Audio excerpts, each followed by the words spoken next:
do a better job. Come on, man. I am a pussy.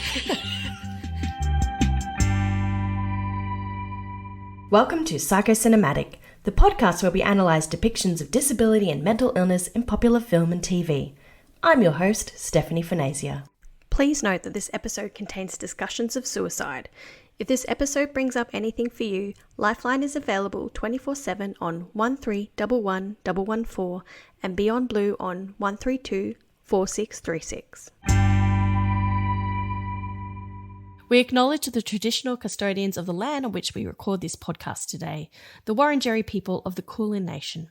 We recognise their continued connection to the land and waters of this place and acknowledge that this always was and always will be Aboriginal land. We respect all elders and ancestors and any First Nations people listening here today. Welcome back to the podcast, Maz Finazia. It's almost 9 o'clock. We've had a busy day, but we're here anyway. Bitch, I did a spin class today and it was fucking horrible. I do not suggest spin. I do not suggest classes. I do not suggest weaning off a dummy with your toddler when you're the only person parenting at the moment. Like maybe you could have done that like tomorrow night. I could have done it literally any other time. No, we good.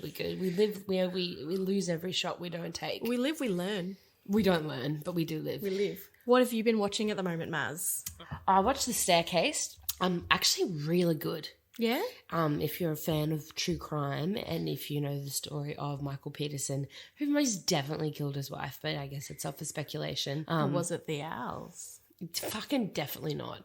And like maybe I've spoiled that for you, but like it's not really a spoiler because if you've never heard of it, who are you? But actually really, really well made show. Does it bring HBO. anything more to the story than just like watching the documentary? The documentary is, because I rewatched the documentary like a couple of years ago, and it's extremely long. It is very long. It's very procedural, obviously, because it gets a bit dry. But the footage of Michael Peterson really like, it's very, nothing will get that out of my head. Oh yeah, him like puffing on his fucking pipe. Yeah. It like the documentary is definitely worth watching, but it's a really good overview of everything, and they present the theories on how she actually died, like recreate it. And there's like, am I spoiling? I probably am. I won't go into detail, but there's like, they present 3 scenarios on how she could have died, and she actually like acted out, and it's actually like the first one that happens, it's like fucking out, like it's really brutal. Oh really? But it's the first time that I've been like, oh, that could have actually happened. Like, right. It's actually really good, and it's well made, and HBO, and we love. And Colin Firth. Yeah, and Tony Collette, like slay all day. So I want to just watch it for her. But Colin Firth does a really good job at Michael Peterson. He could be a little bit like more ridiculous, but he does what he does. And the kids are actually really like, they're a lot more annoying in real life. But they're good. Yeah, it's actually really good. Cool. I will watch that. I've been watching Shining Girls, man. Yeah. Have you watched the whole thing? Yeah. What did you think? Not massive. Not massive. Not massive. Not on massive. It had potential the first couple of eps, but I don't know. What was missing? Well, it's adapted from a book. Yeah. And the book is supposed to be, it just makes a lot more sense, but it's about time travel, and it just gets so plot holy and spoiler alert. Because I didn't think it was going to be about time travel until like it started to become about time travel, and I was like, oh. As if you didn't know. It was I had no idea. I thought it was really going to be about trauma and mental illness more so than anything else, as well as catching the killer. And then when it becomes about time travel, it's like, oh, well, I'm not that interested anymore. And maybe I actually like time travel stories usually, but it just got really confusing. And I couldn't really follow what was supposed to be happening. Yeah. When's the new Handmaid's Tale coming out? I'm like ready. Is there a new one? Yeah, the last season. Oh, thank God. Yeah. It's been dragged out a little bit. Season 4 wasn't too bad. Season 3 was boring as fuck, but the last episode was everything. Oh, actually, something I think you need to know about Maz is one of my favourite podcasts, Just the Gist. Yeah, I subscribe to it, but I don't listen to it. Well, anyway, their latest episode, which is with Jacob Stanley and his mum, which is very cute. Who's Jacob Stanley? The co-host. Slay. Is about the Bhagwan Rajneesh. Bhagwan Sri Rajneesh? What are they? The man formerly known as Osho. Osho, yes. Prince Osho. Yeah. I have a no-show book And your at home. favourite Martin and Sheila. Martin and Sheila. So it makes me really want to watch Wild Wild Country again. I've seen it twice, actually. It's a really good documentary. So good. So good. So, on the note of crying in TV shows, what are we doing today, Baz? We're doing Russian Doll. Russian Doll. And I didn't even do any because I think I can kind of assume the symbolism of the Russian doll aspect of the. It's actually not called a babushka doll. It's called something else. Matryoshka doll. Matryoshka doll. I didn't even I think we can assume that the name suggests that the more you unpack the person, You there's get more to the core. Yeah, you get to the core of the person. So, But in season 2, that's even more like a Matryoshka doll because she's literally inside the person. it's intergenerational and they're each other. Yeah, I wanted to do this when we started the podcast. I had in my mobile phone, in my tabs, an article about Russian Doll, which I never closed for 2.5 years. As if. No, serious, it's still there. Because I was like, I might forget about the article. Yeah, copy the link into your notes or something. No. Was it even good 2 years later? Yeah, it was. Okay. I still used it. Because, I was like, we're definitely going to do Russian Doll. And then season 2 came out. Yeah. And here we are. So what's your take? Season 1 or 2? I think I like season 1 better. Yeah, I do too. But season 2 was different. It was different. From a mental health aspect, I think season 1 resonated with me a lot more. But then season 2 did as well. Yeah, in different ways. Yeah. I guess it's a mental health journey from beginning to end, but it's also not just about mental health. Do you think there'll be season 3? Apparently there is, yeah. I was kind of bummed because, what's the history? Let's tell our stories. If you don't know, our brother had cancer. And this show came out in 2019, and the day after we found out that he was diagnosed, me and my ex-boyfriend at the time were just feeling really shitty and just yucky, and he didn't go to work that day and I didn't have work. We just sat and watched the whole thing from start to finish. Wow. And it was actually fuck him, but a really sweet, lovely, keep the fuck in, fuck him in. It was actually a really sweet, just you know when you just feel like shit and you just want to lie around and just watch something all day. So I always had a fond memory of watching this show, and because it was just tied up in a nice neat little package. It was, yeah. And I didn't expect there to be a season 2. There didn't really need to be a season 2, I don't think. But it's one of those shows that season 2 wasn't it didn't really need it, but it was fine because it had a season 2. And I think the end of season 1, there's some resolution, but it ends so quickly too. Yeah, it does end very, very quickly. Yeah, it's almost I kind of almost expected there would be a season 2 because it's there's still much for these two characters to do. There's so much Natasha Lyonne to have in your life. There's just so much more. I'm obsessed with her. Oh, so Jinx Monsoon in Snatch Game for the latest season of All Stars RuPaul's Drag Race. She does Natasha Lyonne. She does it okay. She does a good job. She does a good job. And it's just very Jinx to do it. I could do a better job. Come on, man. I'm a pussy. There's a TikTok of watching Russian Doll and how your voice changes through each season. And you just come up with weird little phrases like "basta la pasta." Yeah, she says "ipso facto." Ipso facto. Which kind of cockroach. I kind of hate it, but I'm slay. So it was co-produced by Natasha Lyonne. Is it Lyonne or Leone? I'm going to say Leone, like Sierra Leone, but... Sierra. Also Amy Poehler and Leslie Headland. Who's Leslie Headland? So Leslie Headland is the director of other series and movies. So she's a director. She's a queer female director, so I love her immediately. But she did Sleeping with Other People. Bachelorette. Oh yeah, that was all right. I've never seen... Oh no, I have seen that. Yeah. She's a talented lady. She's talented lady. That'll do. And Amy Poehler, love her. So Russian Doll covers the experience of Nadia, played by Natasha Lyonne, who I deeply love. In season 1, on her 36th birthday, which is my age right now, by the way. I said you were 35 today to someone. Oh, thanks. That's all right. That's nice. And it's important to remember that her mother was 36 when she died. Yes. So it was a very fraught birthday. It's a deeply meaningful birthday. Deeply meaningful. She finds herself trapped in a loop where she dies and then is brought back to her birthday party at the same point over and over and over again through a multitude of ways. She eventually meets up with Alan, who is in the same time loop, and they look for ways to figure out how to stop the loops from happening. They eventually figure out that they need to somehow save the other from getting themselves killed.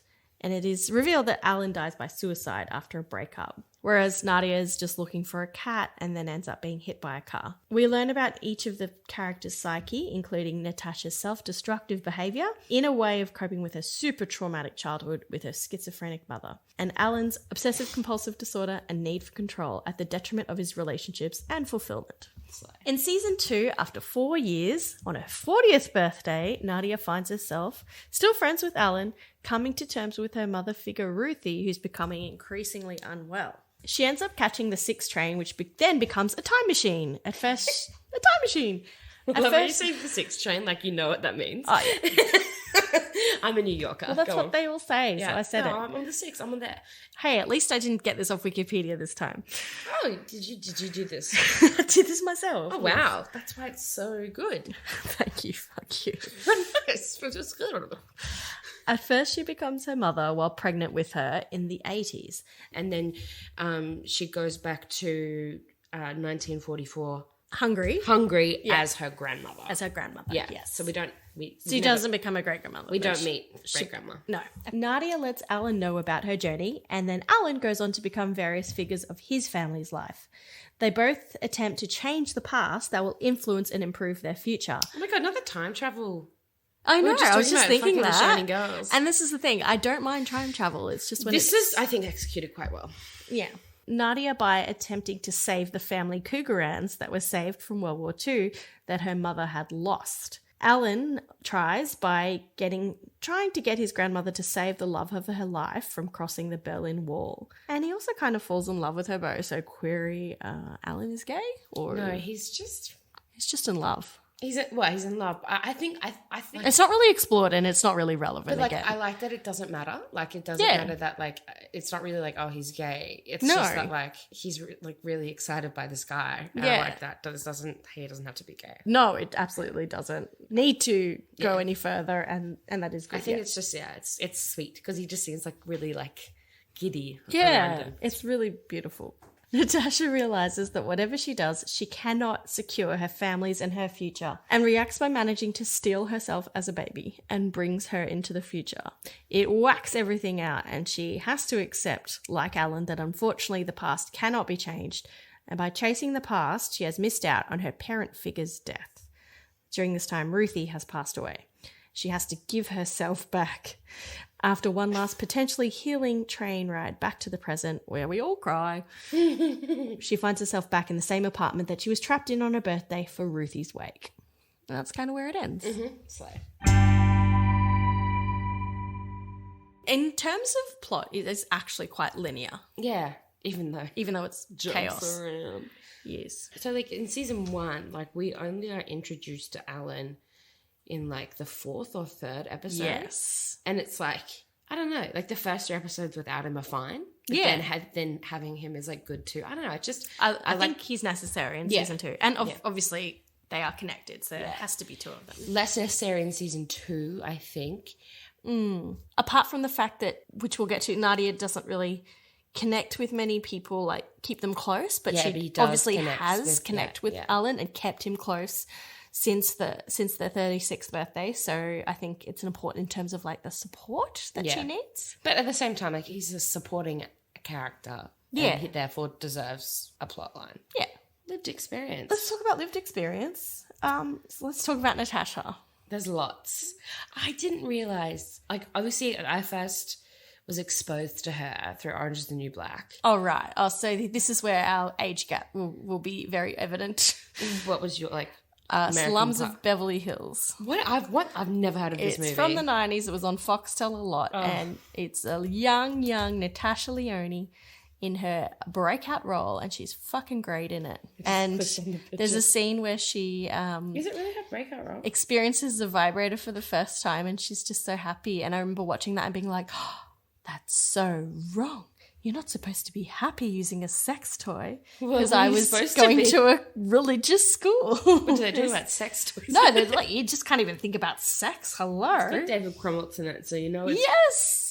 It's a great movie. in Orange is the New Black. She's very Natasha Lyonne. She's basically what we assume she is like in real life. Yeah. But she's also like a heroin addict, and I think part of her plot line is she has heart failure or open heart surgery. I think like her scar is like integrated into the plot, which I then read is actually happened. Really? In Natasha's life? Yeah. Leon underwent open heart surgery in 2012 to correct heart valve damage caused by a heart infection, which could have resulted in sudden death if untreated. Wow. So they wrote that into Orange is the New Black, or just the fact that she had the scar? We're not doing Orange is the New Black, so bitch. No, we're not. I'm not. And we never will, sorry. I'm not 100% sure how it was incorporated, but I feel like that specific, like something to do with her having a heart problem was incorporated into it. But she was admitted to a medical center in Manhattan suffering from hepatitis C, a heart infection, and a collapsed lung. She was also undergoing methadone treatment for heroin addiction. In 2006, a warrant was issued for her arrest after she missed a court hearing, which isn't really... So she's been through some stuff. Yeah. Well, like in terms of drugs. Yeah. Especially, it looks like in the early 2000s, she not only was quite addicted, but was selling as well. Yeah. Not that really, honestly, makes it worse or anything. But yeah, she was a drug dealer. She was a small business owner. She was a small business owner. Bitch, like, she went into acting at 6 years old. Her parents sort of got her in. They didn't know she was so young. Yeah, like in ads and stuff and movies. And then she ended up estranging herself from her parents when she was 16 years old. Like a Drew Barrymore situation? I think so. Did that happen to Drew Barrymore? Oh, yeah, similar, yeah. And maybe they're friends, I don't know. Just like, maybe that's why they're friends. Hopefully. I don't think they are.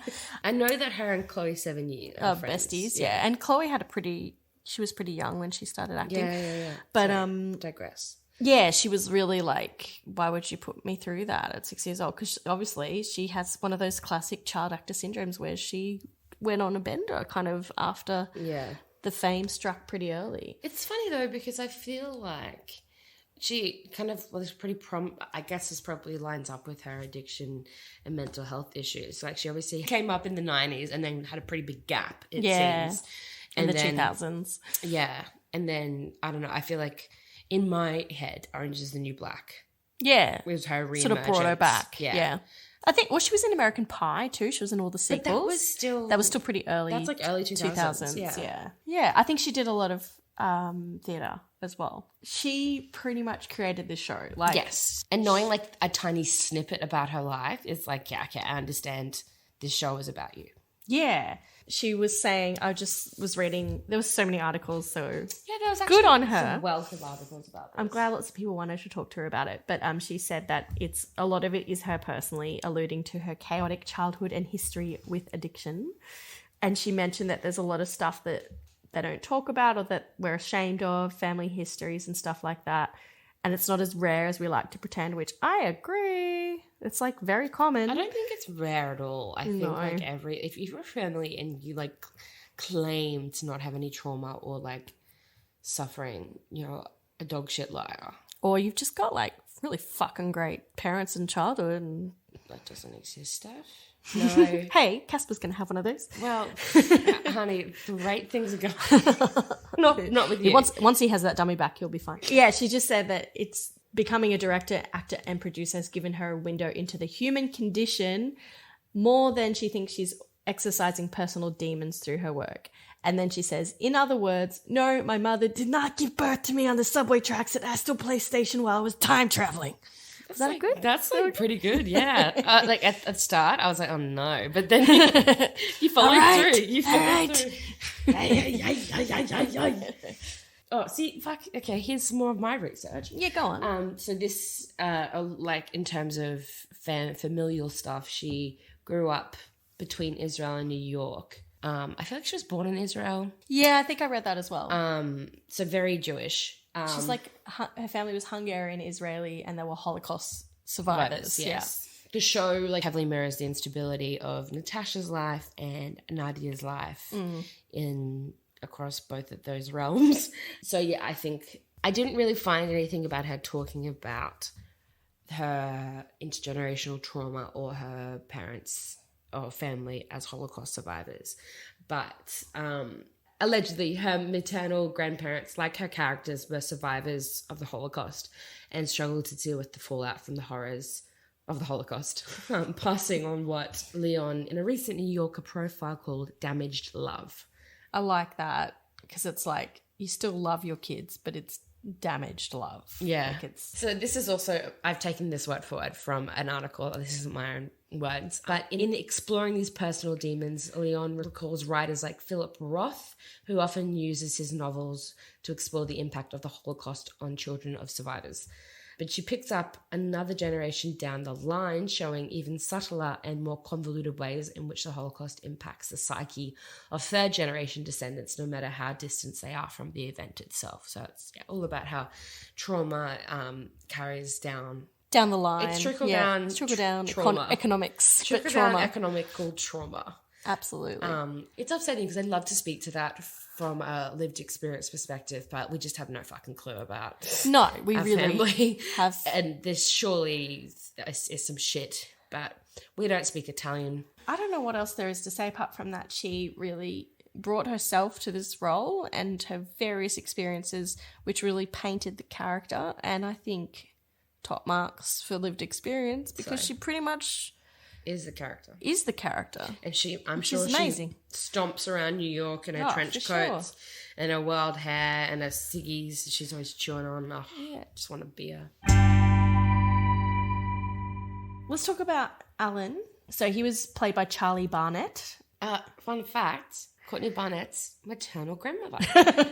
What? It doesn't make any sense. Did you know that Alan and Courtney Barnett are not related? Fun fact. Did you Google that? I don't know. I assume they're not related. So Charlie talks a lot about Alan in various publications and basically how much he relates to that character, which is great because I don't know how his character came about, but it was pretty perfect casting if that's the case. He said, like, I'm a terrified person and Alan is terrified half the time, so it worked. But he did say that the characters were developed and written with a lot of the actors' influence and experience put in. And he also said that in the first season that he was fully an alcoholic, but he also thought that Alan was, had similar patterns of his behaviour, but more binging. But like, just to say, like, he in quotation said he was fully an alcoholic. Yes. That's what you mean. Like, he's fully an alcoholic. No, admit, that's his fully fledged alcoholic. And he said that, they both deal with depression and have both dealt with suicidal reactions and moments and thoughts. And he really sort of was able to go to those places because he knew his own situation and circumstances. So, like, fuck. He really related. He really brought his own experience to the role. Fucking wow. And it obviously, the set was very open to that happening in a safe way. I really love this. I need to tell you this thing too, because, in season 2, he basically becomes his grandmother, who is a black woman in a very white, racist place. No, East Germany. East Germany. I always get them confused. It's so simple. I don't know so why. do I. Don't worry. And he actually said he was actually adopted by white parents when he was 4 years old, and he's a biracial black queer man. So he's obviously got some abandonment issues there, but he did say he's got a good relationship with his birth parents now. But he did tell Natasha that he did not want to be taking over a black woman's storyline literally because he is playing a black woman, like he's in her body. Yes. Okay, slay. He said, thankfully, Natasha was willing to hear that and incorporate a lot more of Carolyn's, who is the grandmother, to see her in the situation in the moments more than just his own reality, which is good. I don't have that lived experience, but I didn't see it as a man talking for a woman. No, because if you think of comparison, like Nadia, when she's her mother, you see a lot less shots or representations of her being her mother. Yes. But in Alan's storyline, he, like, visually... He's not really there. Like, he's mostly... The actor who plays his grandmother. He's mostly depicted as the grandma, kind of. And, it's a lot more equally weighted. Yeah. Yeah, definitely.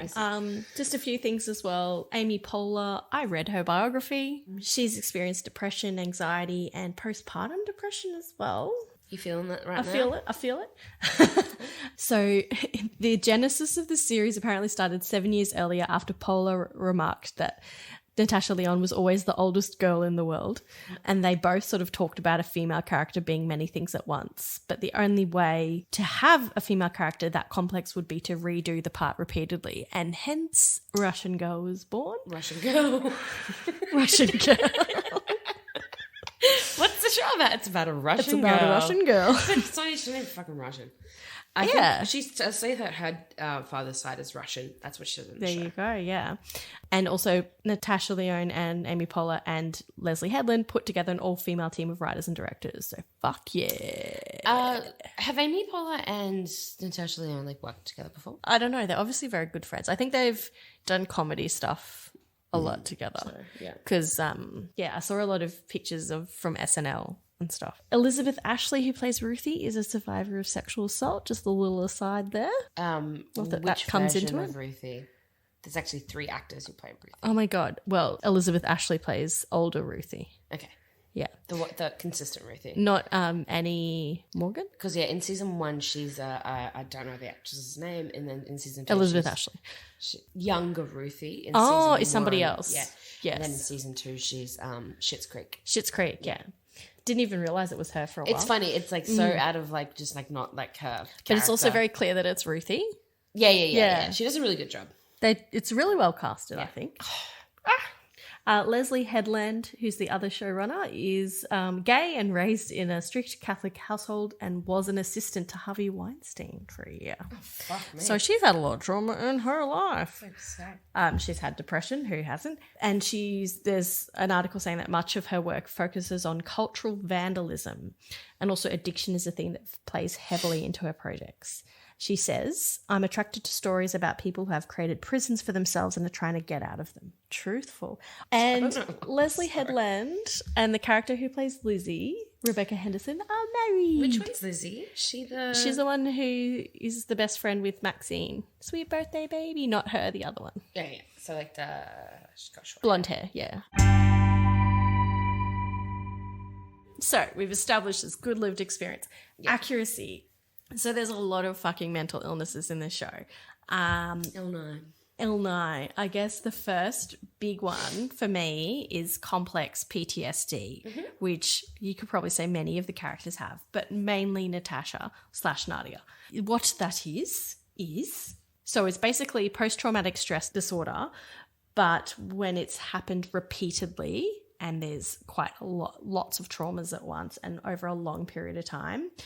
Lots of trauma over a long period of So, time. for example, like I did in the little TikTok I made for Land Before Time, Littlefoot's mum dies. He gets chased by a fucking Tyrannosaurus Rex. Little things happen all together. No, I'm just giving you a picture.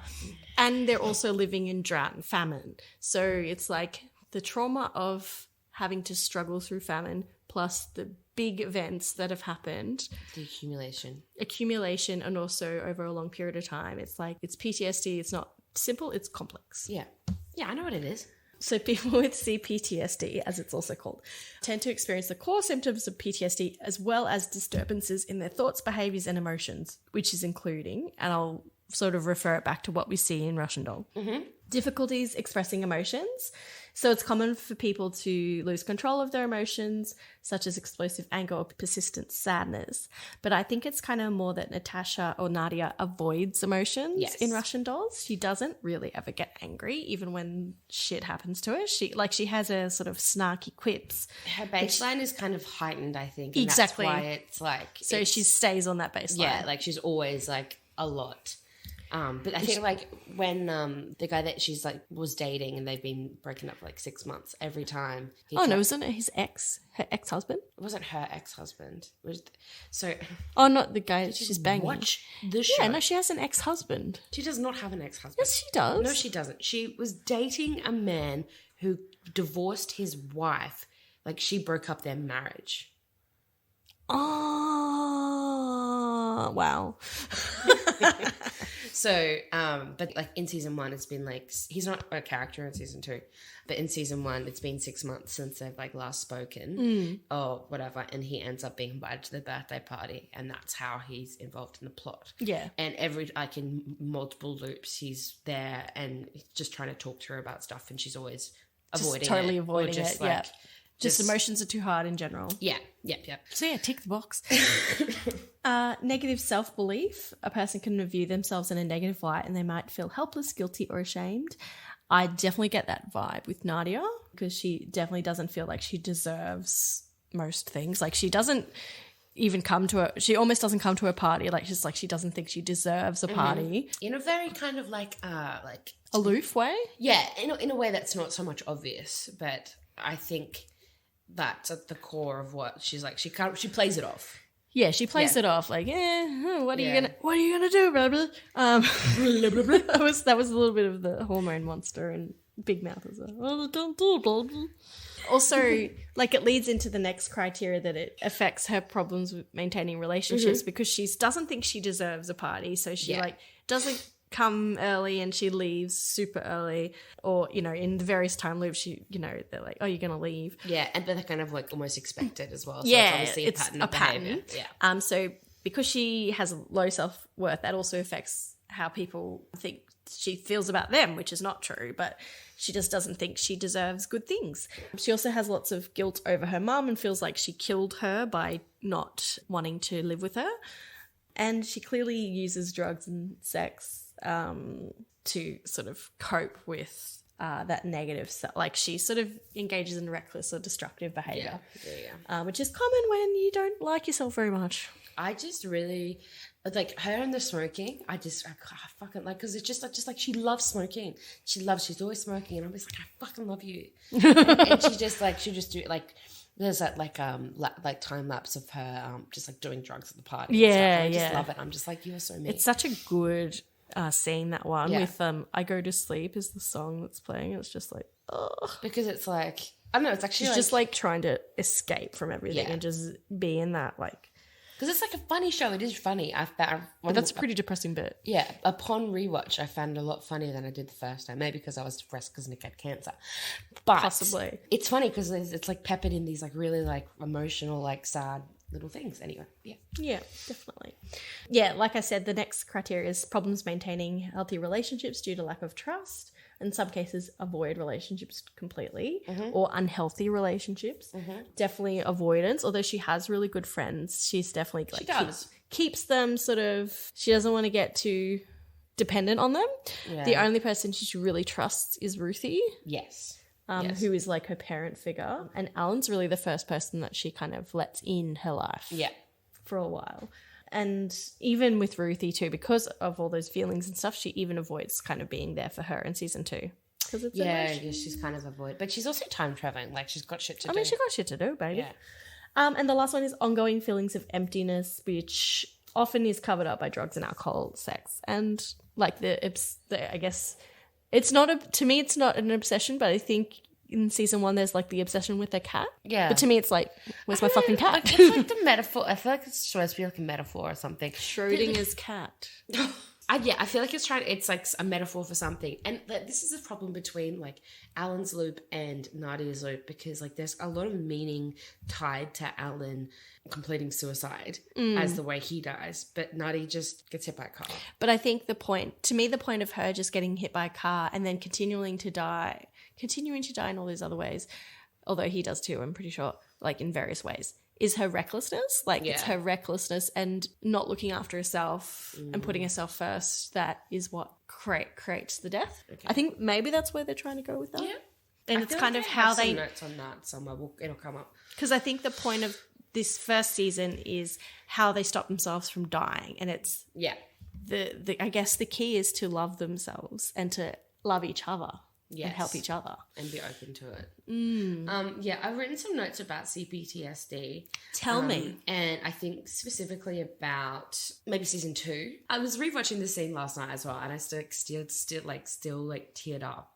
And like, I don't know, it's really sad because there's, at the end of season 2 when she has that kind of like healing journey in the train, when her mum asks her like, if you could go back and choose, if you know I was your mother, would you choose me? And I think she says yes, and it just makes what she says is, well, I didn't choose you the first time, so what does that mean? I think yes, I would now. I would is now. What she's trying to say, but because she's Nadia, she can't just say that. Yeah, she can't say yes, obviously.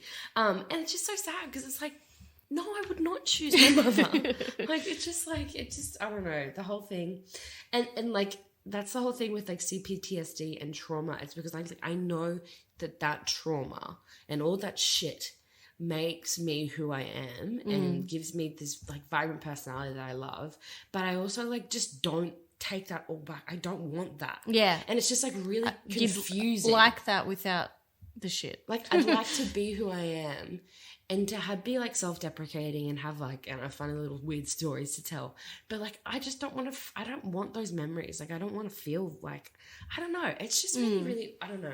I think I know what you mean because, you know, on one hand, I'm grateful for the experiences that have made me who I am and have made me like, you know, appreciative and able to acknowledge privilege where it is and see and be passionate about the things I'm passionate about, etc. Because part of me thinks if I hadn't gone through those things, I wouldn't be that way. No. But then I think it's made me an empathetic person. Yeah. But then I want my son to not go through anything bad. But what if he turns out to be a real dickhead? Yeah, yeah. So I want him to have all those same passions too. But I feel like there are ways to do that without traumatizing the child. I really hope there are. But it's like all these horrible, like say like Elon Musk. No, not him. Let's not talk about it. I don't know why.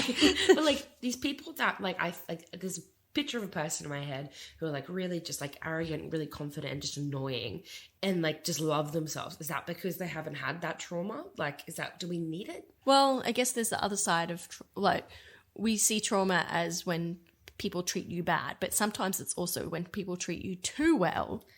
Yeah.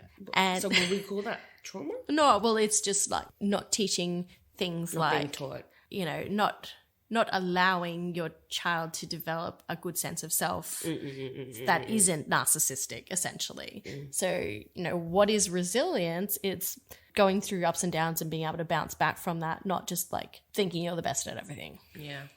Okay. And that's what you want to teach kids. Yeah. Education. I reckon we'll see how Casper turns out. Like, he couldn't be traumatized yet. It's just a waiting game. He's being traumatized right now. Game.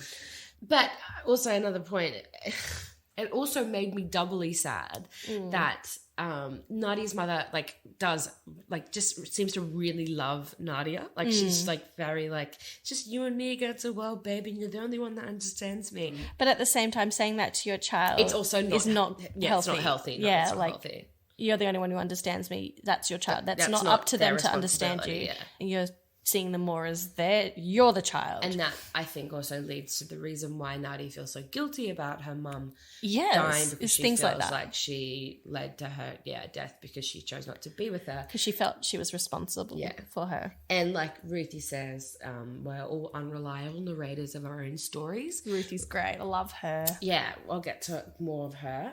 But I think it's a really good point because children end up blaming themselves for things that happen. And also memory is so fickle. Like you remember things completely different to how they actually happened. But I do really relate to Nadia and Natasha Lyonne, I assume to some extent, because everything's relative. It seems like her childhood was more traumatic than mine was, but whatever. But I feel like I've used drugs and not so much alcohol, but just like those certain coping mechanisms in the same way. And that's my bit. Slay. But also, I'm not as like devil may care nonchalant as her. I'm a bit more Alan in that same way because he's still more likes to be in control. Yeah, he's still very structured in some way because I allegedly have OCD traits. Allegedly. Well, my psychologist told me. But I also noticed as well, like he binge eats a lot, which I really picked up on does, that. Like he really, it's like kind of peppered in there. It's really interesting. Yeah, he binge eats and he also binge drinks as well. Yeah. And I just like, not relevant, but whatever.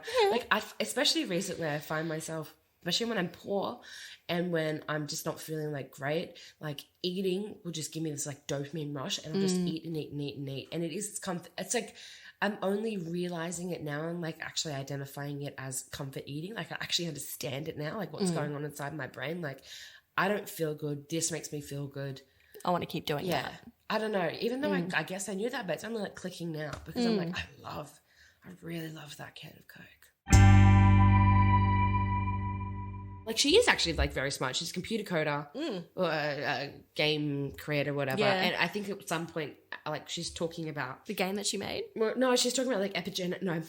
Epigenetics? I think that happens in season 2. She's talking about like relativity and time and the time loop and stuff like that. And Alan goes like, "You're actually really smart." And she's like, "Yeah, I am." But it's just like, And I think Natasha Lyonne is really smart because She must be. referenced a lot of like physics books and science books. I don't know what the specific word is, but quantum mechanics.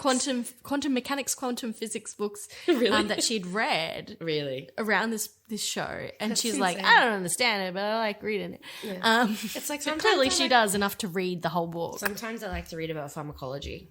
Okay, Guys, think of guess anything what? more boring. And the contraindictions, or however you fucking say it, but like this, Contraindications. whatever. That I say contraindictions. Contraindictions. What the this what this receptor does to the D cell. It's interesting, but I don't understand it. But You could be a chemist. I could be. Could be. Who knows? Maybe you are. There's little okay.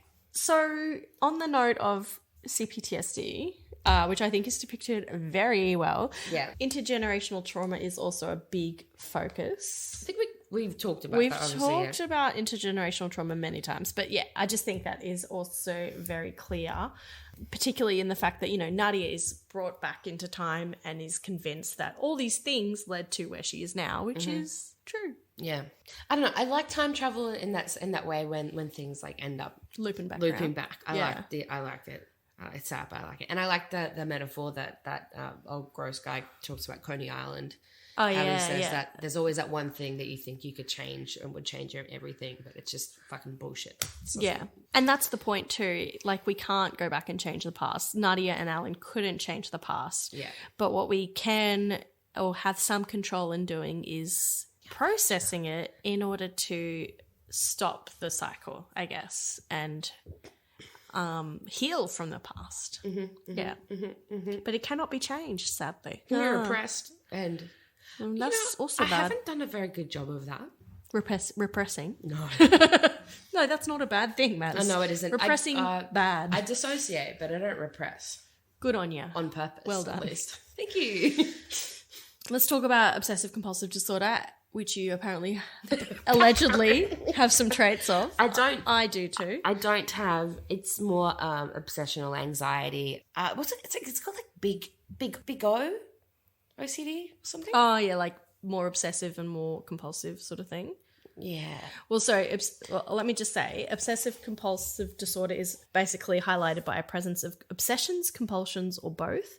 Obsessions are recurrent and persistent thoughts, urges, or images that are experienced at some time during the disturbance as intrusive, unwanted, and that in most individuals causes lots of anxiety or distress. And the individual attempts to ignore or suppress such thoughts, urges, or images, or neutralize them with some thought or action, for example, by performing a compulsion. And a compulsion is a repetitive behaviour, for example, the age-old hand washing, ordering, checking, turning your key a million times, etc., or mental acts, for example, praying, counting, repeating words silently. I used to repeat the word so when I was little. So. Really? So. Yep, don't know why. Crazy kid. Also, I always skipped 3. 3's yellow, 2's blue, 8's brown. Green.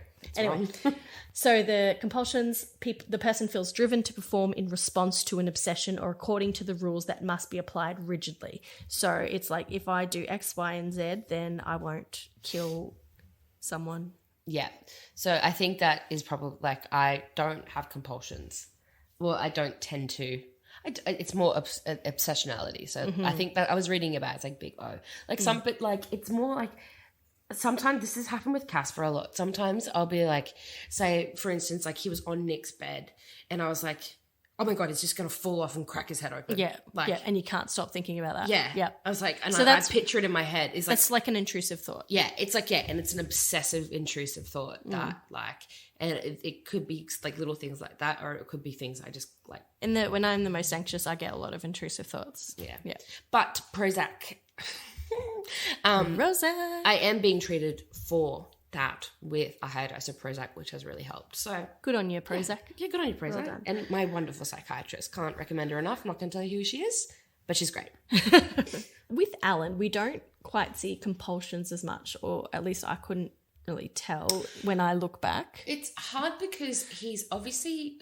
It's all very inner, too often with OCD. Yeah, but it's Not also always. like he's developed a routine because he's living the same day Yes. as well. Like, and he knows exactly what's going to happen. Yeah. But he likes that. So it does make sense. That's right. Yeah. And compared to Nadia, who's like, I'm going to try and change this and this and this and see if that has another outcome. Alan like sticks to the routine every time. Yeah. So it's obviously you can see how he deals with the time loop is very obsessive compulsive disorder type. Yeah. Yeah, like you can see based on the conversation with his ex-girlfriend that clearly the OCD has impacted their relationship very much, and probably for a very long time. And they talk about his mental health issues. So he obviously has ups and downs quite a lot. I did, yeah. I was reading something and someone mentioned autism as a possible diagnosis. I just kind of threw that in there and it's just throwing it out into the void. But I don't... Yeah, I didn't really see it in him. Just I didn't think there was enough of a picture. Yeah. I think the show really hones in on the fact he probably has OCD. Well, he says that he doesn't he? He talks about routine a lot, like. Yeah. Well, maybe he just alludes to it. But I think it could be autism, but I think OCD sort of better explains what we see. It could be both, which can happen as well. Comorbidity. But I think with autism, usually repetitive behaviours are for a different sort of purpose. It's more a regulating thing rather than having the compulsion, driving the thought and relaxing the anxiety that the thought brings. Yes. So it's a really different process. Oh my God, Slay. What did you think about the accuracy, Maz, of the suicidality of Alan? I think it's the last episode of season 1. They go back to relive each other's loops, and Alan is reliving the first time that he dies, and he's giving away all of his possessions to strangers. Yeah. And he's really happy, like he's overjoyed. And Nadia like says like, I know what you're doing. Like she knows like how he dies the first time, so she says like, I know you're thinking about ending your life, like common traits, you're giving away all your possessions, blah, blah, blah. And I just thought it was really, like, obviously, I know this. Like, I knew that already, but I think it's like, it's like almost educational. I think it's a really good thing to point out. Like, okay, that's the behavior he's engaging in, and that's what explaining what he's doing. It's not just him being like wild and free. Actually, he's fine now. He's happy. Yeah. He's a happy boy. Yeah. We don't have to worry about him. And obviously, again, she's smart enough to recognize that. And I just, that was good. Yeah, and that is a very common thing that happens with anyone who has decided they're going to end their life is that sort of happy time and everyone thinking, oh, you seem like you're doing all right. Yeah, because he ends up like giving all his money. Oh, he ends up giving the engagement ring to that, what's his homeless name? person? The homeless horse, Yeah. Who, like, I like him, and I like how he's always trying to give her a haircut. It's funny. I'm going to cut your hair. But I don't really understand his role, but that's fine. I saw Horse as like an example of how Nadia is just wants to be friends with everyone and has no judgment, like sees everyone as equal because of what she's gone through. Like and when she watches his shoes, whereas other people wouldn't do that. Yeah, it was really sweet. Yeah, but I also feel like how they freeze to death. I just feel like they probably wouldn't like it didn't look that cold. She'd had a lot of alcohol. Wouldn't that have made? Yeah, that's what I'm saying. Yeah, like wouldn't she have lived? Yeah, I think I love how she said, "Are we frozen? It's fucking dark," or whatever she says. But I just don't feel like it was cold enough for them to freeze to death. But Maz, you haven't been through a New York winter. Yeah, but I've been through like a pretty snowy, icy winter, and it just does not look. Where was that? Enough. Oh, North Korea, the coldest place I've ever been. Oh, actually, China, probably similar area, but very, very, very cold. Let's talk about What's it all schizophrenia. about? So it is actually said that her mum has schizophrenia. Yeah, she does. She says at the end, it's like, why is it so bad to have paranoid schizophrenia and have this baby? Yeah. Yeah, she says, I think that's the, It's definitely said at least once. like, that's the only time I remember it being said. But yeah, obviously, that's what's going on. So we kind of get to know Lenora. Yes. Yeah.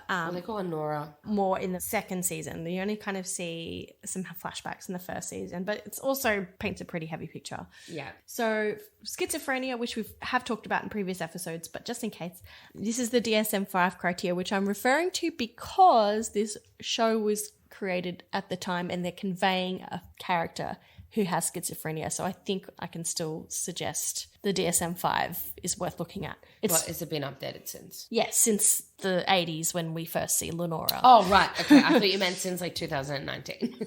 No.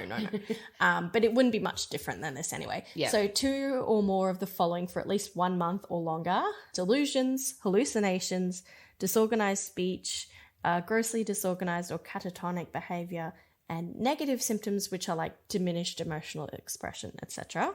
An impairment in one of the major areas of functioning for a significant period of time since the onset of the disturbance. So work, interpersonal relations, or self-care. And it needs to happen for at least 6 months with at least 1 month of symptoms. I mean, it's pretty clear that this is a very long experience for Nadia's mum. I think we see most of those things. I don't know if we don't see like hallucinations per se, but like we see very much disorganized behavior and diminished emotional expression. I think Chloe Sevigny does that very well. She's very like... She's always a bit like that though. Yeah, she's always a little bit wooden if you But ask me. But she's funny. I like her. Yeah, and like there's like a couple of times like, or she's like talking to strangers and she's just like fucking like, what the fuck? Or like just like frowning at them or like, what are you looking at? Yeah, just very... Which is very much the paranoid schizophrenia type. Yeah.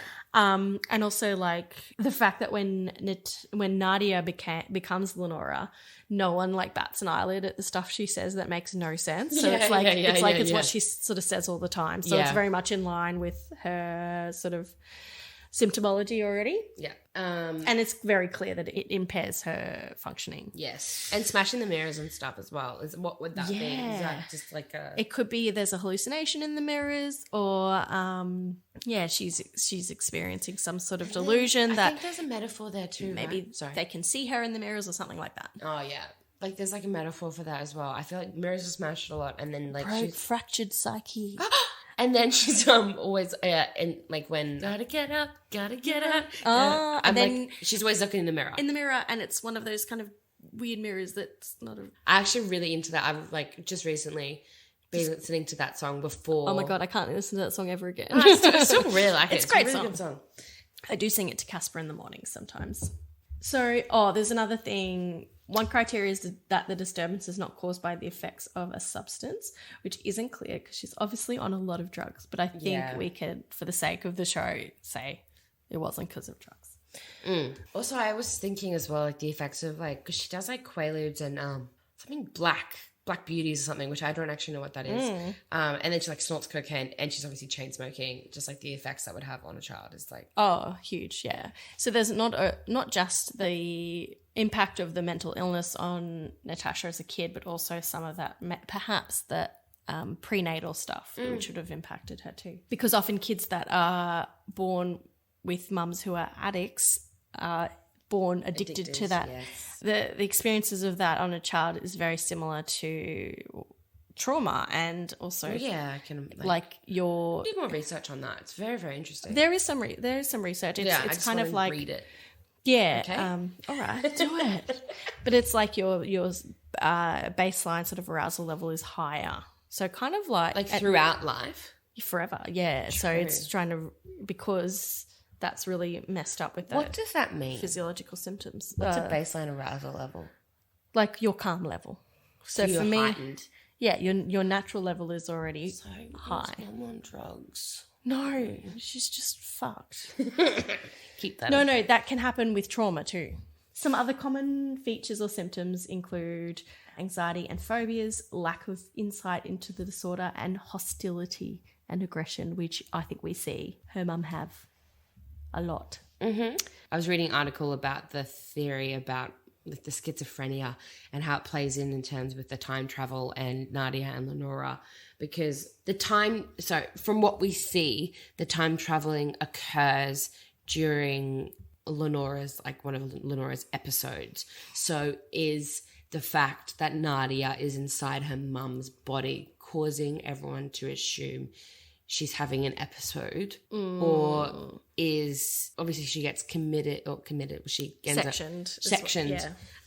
Like did Nadia cause that to happen? But at the same time, like you said before, no one bats an eye.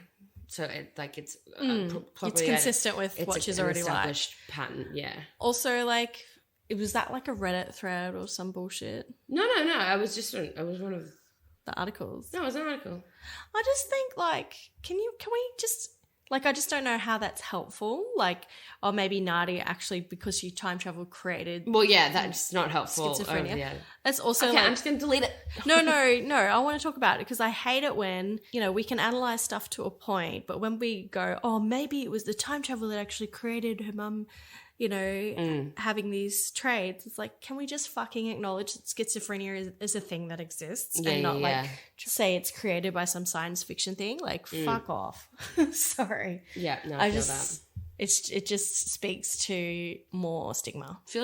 Sorry. Yeah, I just, for the purpose of the podcast, I didn't love it, the idea of it, because it isn't helpful. It's just like, whatever. No, like, also it doesn't make sense in the context of the whole show where she has to deal with and heal from the trauma that her mum's illness But caused. also we do see in season 1 her also exhibiting traits of schizophrenia as well. So it's clearly there. It's already been happening. But, it's like the time loop, space-time continuum. Let's not go there, is what I'm saying. Okay, got that all out. No. Anything else in terms of accuracy that you want to talk about, Maz? Nadia asks, I don't know actually. Nadia asks Ruthie, like, what was her diagnosis? Like, what was wrong with her? And then Ruth says, do not confuse your mother with her damage. But then I like that message. But then it's also like Lenora's damage, though clearly damaged Nadia. Yeah. In more ways than one. So it's like, I guess Ruthie really loved Lenora and they were like best friends. But I think Ruthie's... It's nice to be able to see it that way, I think. It'd be lovely to... Yeah. I don't even know why. Also, I would feel differently about it if we didn't then in season 2 see Ruthie really try to protect Nadia in many, many ways. And obviously she becomes like her mother figure. 'Cause I think what Ruthie wanted Nadia to do is not think of her mum as the damage in order to move on and heal. Is like her mother was actually a wonderful person. She just happened to unfortunately have this illness that created the trauma rather than the mum herself, which is true of mental illness. Okay, stereotypes. Are there any stereotypes that we don't like? Silence. I was reading about the belief that Nadia could have prevented Alan's suicide. Which I guess is a stereotype in a way. It's like, but that's true. That's a good point. Because I think in the way that I'm not trying to say in any way that if you see someone showing signs or warning signs of suicide that you should not reach out and try and help. But the fact that they're literal strangers is like, in that same way, it's like, how the fuck is she supposed to know that she has to help? Like, I think the time loop was going to happen regardless. And I think in the context of, the last episode where they help each other out, she tries to stop him from suiciding, but he's also trying to help her. So it's like the key thing is they have to help each other rather than feeling responsible for each other. Yes. No, okay, yeah. That's how I read it.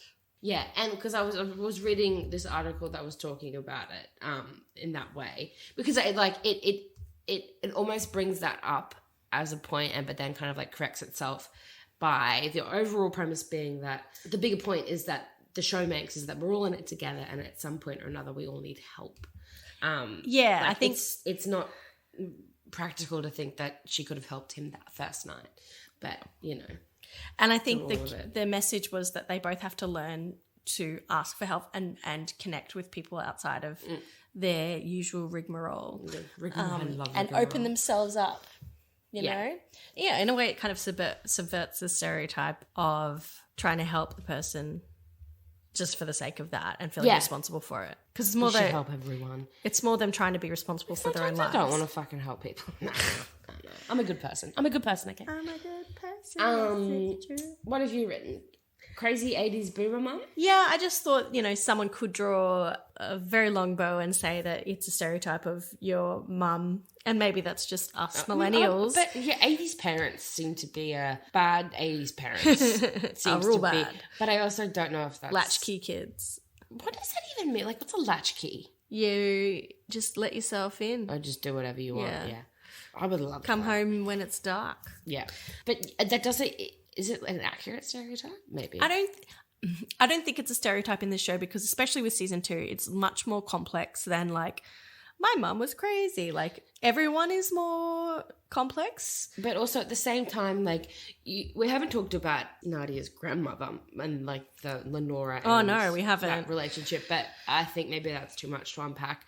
But it doesn't seem like that type of relationship. She's very much like when Lenora doesn't come home, she's like, where have you been? Like she's not... It might have been the opposite direction too, being too hardline. But I think that has a lot to do authoritarian. With maybe that like immigrant. Yeah. No, but it's very intergenerational trauma. Yeah, it's very. It reminds me of like nonny behaviour. It's where the have generation. you been? Where have you been? You took out. Yeah, yeah. It's that type of relationship. Yeah, I feel like we see where everyone's sort of quote unquote, and we're always using quotations when we say crazy on this podcast, but leading into. But yeah, the quote unquote crazy is explored within everyone in a very complex, nuanced way. It's not, nothing is really black and white in this show. No. And when you see Natasha or Nadia on the surface, you're like, she's hectic, she's chaos. But she's also not. Like, there's also so much that's not like that. Yeah. So I think it really does a real good job of subverting the sort of quote-unquote crazy stereotype, which Ruthie says, like, you wrote this, we don't use the word crazy in this house. And it's like, I think it's like season... And she's a psychologist. Yeah, she's a psychologist. What she does, what's the thing that she does? She does something with the brain. Tapping. Oh, yeah. No, she's doing something. It's called EMDR. It's eye movement desensitization and reprocessing. So it's a very common therapy for trauma, to people to sort of minimize the distress of processing traumatic events using sort of tapping or engaging in your eye movement, because that provides like doing it apparently, and there is lots of evidence and research around it. I've never been trained in it, and it sounds very... you'd only be trained on it if you were planning on doing it a lot. Yeah. So yeah, it's not something you just like, I'll give it a go. But a lot of psychs do it these days. But yeah, so I think she says it twice, and I think she says it. It's like pretty early on. She just says like, well, actually, in like the first episode, someone calls Nadia crazy, and she's like, I am not crazy. I am not a cockroach. I don't know what accent I'm doing. I'm not a cockroach. I'm not crazy. And then she says to Ruthie like, something about crazy, and she's like, no, we don't use that word in this house. And like by most common metrics, she is the crazy type. Yeah, like she presents as, I'm not calling her crazy, but she's the cluster B. Is that what we call them? Is that what we call us? Is that what we call me? I don't know. I don't usually use that. But yeah, she's loud, eccentric, haphazard, makes split-second decisions. She's, but we're reminded by Ruth that she's not, in fact, crazy. No, And I actually, like, picked up, like, when she first goes to Ruth and is like, okay, this is happening. I'm dying all the time. I'm stuck in this loop. This is weird. Ruth, like, just, like, she says to her, like, do you remember when, earlier on in your life, you said, like, if things got really bad with you, we had a safe word. And Nadia's like, yeah, this, like, the safe word's purple. And she's like, I'm saying the safe word now. And then Ruth's like, okay, let's get you to this. Like, she's kind of saying, like, Nadia's saying to Ruth, like, I'm not feeling good. I feel like I'm showing traits of my mother's condition. Yes. And I think I need to receive help for that. And Ruth is like, yep, okay, let's get you to... Like, it's just dealt with nicely. Yeah. Like, not in a forceful way. And she's kind of, she doesn't want to make that choice. Like, she's not doing it, like, she's not being like, oh, yeah, fuck yeah, let's go. Yeah, I don't know. It's kind of, everything we know about Nadia up to that point kind of makes her seem irresponsible, but it seems like a responsible thing to do. Yeah, for sure. And it shows like. insight. Yeah. Which she's got good insight, so there's no concern. Yeah. In that way. But then she dies on the way to the psych ward anyway, so it's like... No, yeah. Also, I was watching a video, so like these three asshole dudes keep showing up in the loops. So in the very first loop, there's three guys in the bodega that are like fucking, like she fucks with for a bit. Yeah. And then they're also the EMT, like the EMT. The emergency. They're the ones that put it, and then they keep popping up in different spots. Yeah. Apparently, that's just an interesting fact. Oh, I didn't even think about them. I don't know who are they. I think they're just assholes. They're just assholes. Yeah, so what were you going to say? It is. I think it is a bit of a stereotype that Alan is, like, it's one of his biggest fears of, like... His therapy. Yeah, but I didn't like that. I also know it's, I think, a lot less common now, but I know a lot of, like, personally know a lot of people who are like, fucking, it's like the most terrifying thing in the world. It's like, especially with... You get to talk to someone about yourself for an hour. Like, what's terrifying about that? I think with very extreme, like, OCD... and anxiety related to that, therapy is someone else is in the it's perceived as there's someone else in the control seat, and you have to kind of give in to them, and that might take you down, especially with some anxiety is exposure therapy, which is extremely terrifying to people with phobias. So there's validity in being a bit terrified of therapy. A psychiatrist like kind of suggested exposure therapy to me, but I just think that's fucking terrifying. What was the really exposure? Scary. I don't remember. It was a long time ago. I did a bit of exposure therapy, and I was really scared of it, but it was really no, like obviously it works. It's just scary. Yeah, it's scary. That's the nature. But it's of it. it's done in a sequential way so that you're most comfortable at each stage. Yeah. It's not and you've got strategies to deal with it. But Alan should just buck up and get therapy. But then he does do therapy. Which is, but I don't.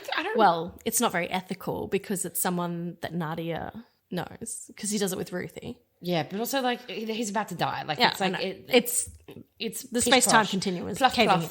Pish posh. But I think this is a quote that I stole from somewhere about Ruth. But she says, as an effective, insightful, and caring therapist, she knows that no one is truly crazy. People are simply a collection of behaviours. Sometimes those behaviours are dysfunctional, sometimes they're not.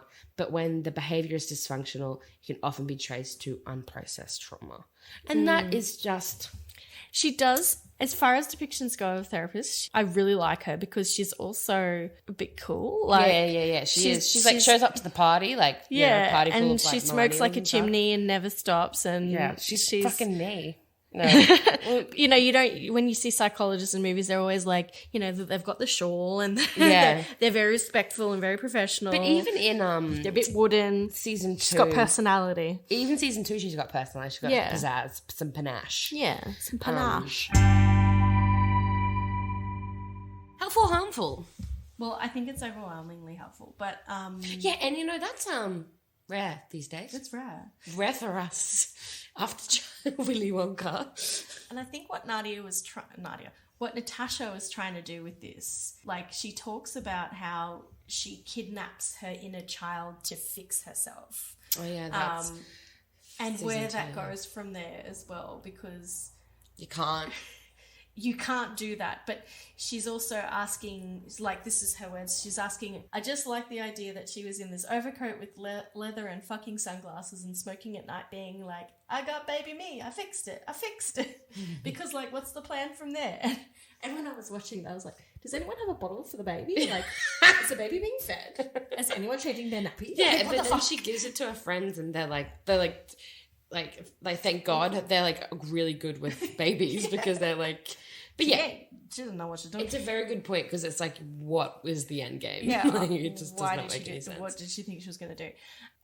With that in mind, she's like, the purpose is, this is what a life experience feels like. You're going to have regret. You're going to have fear. You're going to have shame. That sucks. But how do you rejig the point of view to, with the time I've got left, this is what I've learned, so I'm going to try and do things a little bit differently. Like, what do I do with life? And I think Alan, the Charlie Barnett, says the first season's all about how they stop dying, and the second season is how do they live? How do they start living? Isn't that just beautiful? And what's the third one going to be? The afterlife. I don't know. How do they die again? And she talks about like having a chosen family, and realizing that some of their commonalities might be like in this, that might have skipped a generation, like they have a lot more in common with their grandparents and their mothers, and sort of talking about your own family story more truthfully or with forgiveness, because you understand that people come by their damage honestly, she says. It's really hard. She's a very deep person. Like, she really wanted to share a lot of things around trauma and generational trauma, but also how she's sort of gone through that herself and how she's trying to live her life. Yeah. But I think with anything with trauma, it's not linear. Like, No, it doesn't just, I'm at this point now and I'll be down. at this point forever. It swings and roundabouts, Miss. Swings and roundabouts. Yeah, it really does. The moment we're going through it. I was wondering, I just thought of this as we were talking. You know, we were talking about schizophrenia and the fact that Nadia's really worried that she has the same traits that her mother had going through this time loop thing. Could you take a step back and look at the show as just an experience of schizophrenia or psychosis? Because she goes through two experiences, or maybe Alan doesn't exist. Who knows? She could be in his mind. Or Alan is going through some shared psychosis with her. Could you look at it through that lens? You could look at it through that lens, but I hate that. Me too. Like, I really, I don't think... I haven't read anything suggesting that so far. But it's just that, it was all a dream. It's just that. It's like Donnie Darko. Like, would you... People do make that comparison. Would you rather believe that he saves the world or that he's just schizophrenic and it's all in his head? But what is the problem with just saying that this is an experience of schizophrenia? Like, does he have to save the world? No, but it's just like it's a more compelling story, and it doesn't. Yeah. Oh, I guess Donnie Darko is different because the two actually do connect, because the psychologist does. Oh, now we're talking about Donnie Darko. I don't know what the fuck. Don't worry about it. I don't know. I feel like if it was, I don't know if it would be harmful, helpful, more powerful if Russian Doll was just two experiences of psychosis. No, because at the end, I hate it. I don't know. At the end, she feels. What? So what happened at the end? She just cures it. No, not saying that she cures it. She probably have another episode. Angry stuff. No, it could be that going through this process had a outcome of her feeling more in control of her life, or making some changes in her life and being able to move on. Whether it's psychosis or actual time travel, doesn't matter. If the outcome is the same, and she doesn't hurt anyone. She almost kills herself as a baby from malnutrition. But no, I don't like it. I'm not. But like, I I'm going to keep that in though, because that's you can a question keep it for in. you as listeners. No, it is, but you don't like that. Well, I just think. Well, what was the whole point of the fucking show then? Like, I can understand, and that would be fine. But she still goes through the same journey of realizing she can't change her past. It's just that it wasn't time travel; it was in her head. So what? Because no. You like things to be very black and white. Fuck off, I do not. Don't do that to me. I'm sorry. I'm the least likely person to feel that way. I'm nuanced. I'm nuanced. You're queen. nuanced. Everything is relative. That's my You're motto. Nuanced queen. Right? It's not so much that it can't be that it's all in her head. I just think if that were to be the case, it's like lazy writing, because it's like, well, what was the point? Like, I just feel like it's still good writing. No, what I see is still good. Not in this case, but I feel like it's used as like a trope in movies and TV shows, which just really frustrates me. Yeah. And I feel like it would diminish this.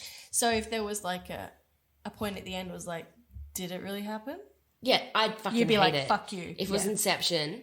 Also, Inception's a terrible movie. Rewatched it recently. It's just so stupid. Doesn't make any sense. There is a TikToker called Neuroscience Theatre, and she talks about the neuroscience between things like Inception, and I want to do a little collab with her if she will let me. Oh my God, please, because it's so...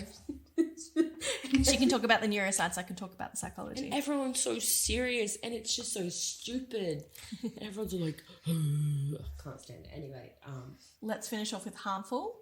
Could it have been harmful, but they deal with it? I think the depiction of mum smoking, drinking, taking drugs while pregnant is a little bit flippant, maybe. But, it's probably reality. But yeah, it's not romanticised in any way. And I don't think Nadia's mum not. is romanticised anyway, so I wouldn't necessarily. I think if season 1 was by itself, I would kind of feel like we didn't really get to empathise and understand her as much as we could have. Yeah. But season 2 definitely does that, I think. Yeah, I felt the same way about Alan in season 2. Like, we could have learnt more about him, but at the same time, like, we had enough to cover. Like, and I like that they keep the show short. They don't keep going on and on. Yeah. And everything it's actually, it's not Schrodinger's cat, whatever that means, but it is Chekhov's gun. Everything has a point and everything is well placed and everything, is there on purpose. And I think that's really good. It's got nothing to do with helpful or harmful. I just like the show. I think I'm always looking at harmful depictions of suicide, which I do not think this happens because we don't even really see No, I was actually engaged in suicidal reading behaviour. about that because I think something to do with laws around depicting suicide or something like that. I think it was fine because you actually don't. You don't see him do anything. You see him, I think, at the very start, he starts to remember and then he relays the information to Nadia. So, it's not, it's actually not. It's pretty responsible dealing with it. Still probably would have been good with a trigger warning at the beginning. Yeah. Just to cover it. But this was 2019. They were fucking showing 13 reasons why. Bullshit. Fuck me dead. The one thing could be considered harmful is that Nadia does not change her lifestyle. No, at the start of season 2, she says she's not smoking. But she didn't say it was going well. No, actually, that's what Jinx says. I know. That's basically... No, she's not smoking, and then she time travels, and then she starts smoking again because she's fucking time traveling. So, fucking fair. Give the dog a bone. But, knick-knack, paddywhack. In the last scene for Ruth's funeral, I'm pretty sure she's drinking and stuff, though, right? I don't remember. Ruth just died. What's she going to do? I'm just saying that, there's no real depiction of her really changing her lifestyle. I don't have a problem with it, though, because what's really important is our own mental well-being and sense of self. And it's very important to recognise that with things like addiction, if she was indeed addicted, and she was in real life at least, they are a symptom, not a cause of that root trauma which she's experienced. But also... And she's ipso facto. Ipso facto. No, but also is that not just addiction? Sorry? Is that not just addiction in most cases? Yeah, but I'm saying that she's worked on her sort of inner core traumas rather than the stuff around it. Did I say before? I don't necessarily think she's addicted to any particular substance. I think she's addicted to not feeling, and she's addicted to numbing and just getting generally fucked up. Because we don't, besides cigarettes, we don't see her take anything consistently. She just kind of, she's being hacked. She's being reckless. She's being reckless, basically. So, who amongst us is not doing fucking, what's it called? Nangs. Oh. No. What does she do, Nangs? No, you're just doing this. So oh, no. If someone offered me a Quaalude, I'd be like, bitch, let's go. Okay. Are they the ones you put up your bum? No, they're suppositories. Yeah. Quaaludes, you can't get them anymore. I think actually you can. They're Wolf of Wall Street, Yeah.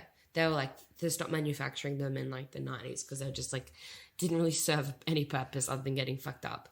And I think that you can still find them, but they're not probably full of shit. And she gets offered a Quaalude as soon as she gets there. Right. And she's like, yes! So, so now you see that's a responsible thing to do. Take the Quaalude. Take a Quaalude if you're offered it. No, but it's she just wants whatever she can to escape. Yeah. And that's often what addicts do. So it's not a particular substance, it's the experience of being inebriated. Yeah. Yeah. And numbed. And Hi, how are you?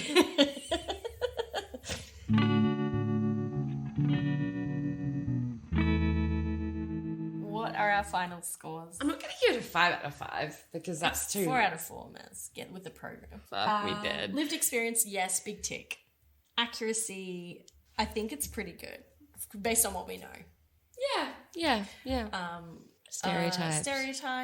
Yeah, tick. Yeah, I give it a tick. And helpful, harmful. I think it's pretty helpful. Yeah, I don't see much harmful with it unless you're like super anti-smoking and anti-drugs. If you're like a loser, you might find it harmful, but Look, like I wouldn't screen it to Casper.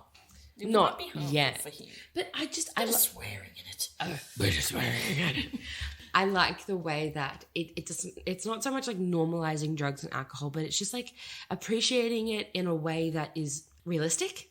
Because like, I guess it's also New York, and you know everyone's cool and trendy, and like have a lot of money somehow, can afford crazy things. A joint laced with cocaine, which sounds interesting. I'm sure you could find that in Australia, but I like the way that it treats drugs. Yeah, it doesn't demonize it in the same way you see it a lot. Yeah, because like even when she does start to take care of herself more and stuff, blah, blah, blah, blah, blah. Like, the drugs are still there. And I just feel like, besides her, let's say at the party, everyone's kind of enjoying themselves and doing those things, like, within moderation. And I think it's fine. I don't know. That's all I'll say. Thanks, Maz, for joining us. That's and thank you, small son, who cried twice during this recording, but went back to sleep. Yeah.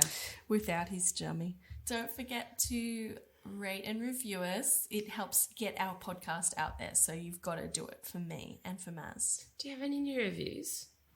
Shut up, no. No, I'm just asking. So I'm doing Google reviews at the moment, everyone. So like every time I go to like a new place, I do a review and I upload a photo, and I've got I get like hundreds of photo views and stuff. So if you want to find me on Google Maps, I don't know how you can find me, but I'm there. Find Maz on Instagram. Find Maz on Instagram at Poo Girl, and then I'm sure she'll post some of her Google reviews. Yeah. Also add Psychocinematic Podcast to your Instagram and TikTok. I got 500 followers now on TikTok. Yeah, Maz. I've got like 100. Oh, I'm better than you. It's alright, yeah, but I'm not like promoting. I don't have any ulterior motives. I'm just making content that slaps. I've got ulterior motives. Yeah. Listen to our podcast. Also follow us on Twitter. Sometimes I do some tweets. And Thank God Lizzo apologised. And join our Patreon. We will have some bonus content, including all the cut-offs.